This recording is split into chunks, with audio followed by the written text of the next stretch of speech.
This was during a road trip last summer. I was taking a long route home from visiting a few relatives, so I was driving about 4 hours each day to a different destination. This was after my last stop. Everything left on the last 8 hours of driving home was just empty woods, as far as I knew. There was another city I wanted to stop at, but it was just too far out of the way for me to justify stopping there.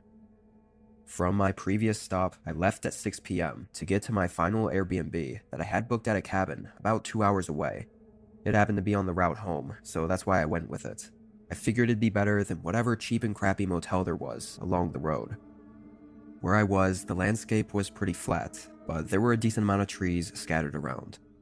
When I pulled up to the cabin, it was clear they had planted a row of large pine trees perfectly in a line at the front of the cabin, with the gravel driveway going through the middle.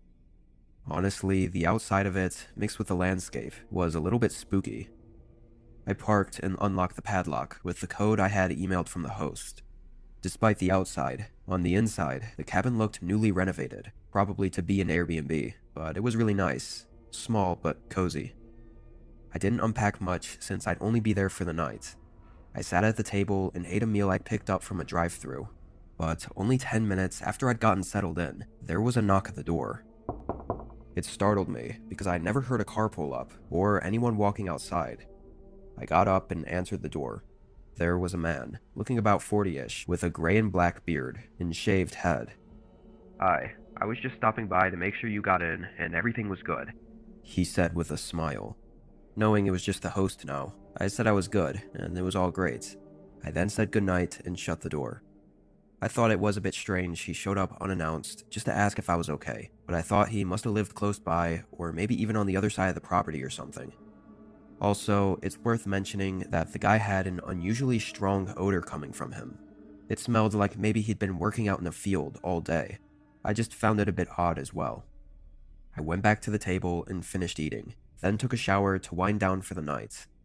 I was only in there for maybe 5 minutes before feeling tired enough and just wanting to lay in bed already.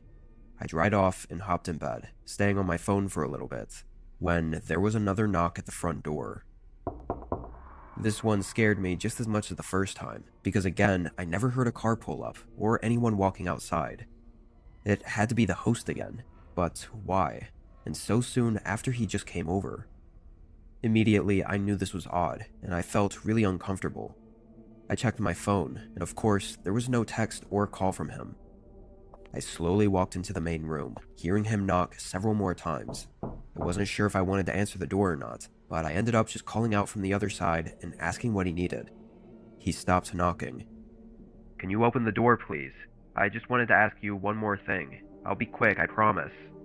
I didn't respond for a few seconds, because I honestly didn't know what to say. In those few seconds, he must have gotten impatient, because he knocked on the door again and asked if I could open it. I said it was late and I wasn't in the mood, so if there wasn't an emergency, then I'd like to be left alone. He took a long time to answer after that. The silence was really eerie. Once it reached a whole minute, it was even more so. I didn't hear him walk away, so was he just standing out there? I quietly walked up and looked through the small window on the door. He wasn't out there. I immediately thought that he must have snuck away, because surely I would have heard his footsteps on the gravel if he just walked away. But then, where was he? I didn't know what to do. I felt really uncomfortable and didn't know why he was acting so strange. I stood there by the door for a minute and listened for anything. Honestly, I was scared to move. But then, I happened to glance over at one of the windows in the living room. I saw his eyes staring into mine. I panicked and sprinted to the bedroom, where I called 911.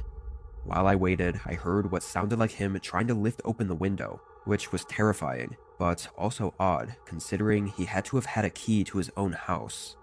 But that's when I figured it all out. That man wasn't the host. This was confirmed when police arrived. He'd already run off. We have no idea in which direction, but we got in contact with the actual host and owner of the cabin. I don't know what that man's intentions were that night. Obviously, he was lying and clearly plotting something, but I'm just glad I didn't open the door.